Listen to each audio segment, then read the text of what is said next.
Итак, вот труба, которая выходит из помещения. Двухконтурный дымоход производства ОМК.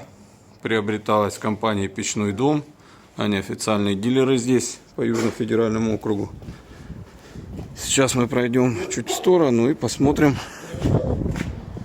как это выглядит. Вот так работает.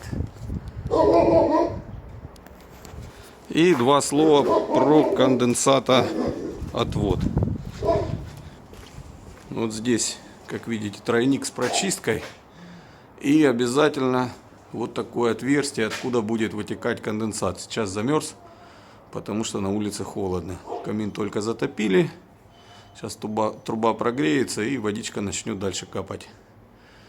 Для этого нужно его отводить в канализацию или в специальную емкость. Как здесь. Канализации близко нет. Будет находиться. Вот так трубка будет спускаться. И в этом месте будет стоять емкость, которую можно будет выливать в канализацию. Но лучше делать проект заранее и выливать в канализацию. Сразу же отвод делать в канализацию, чтобы само стекало. Такая труба.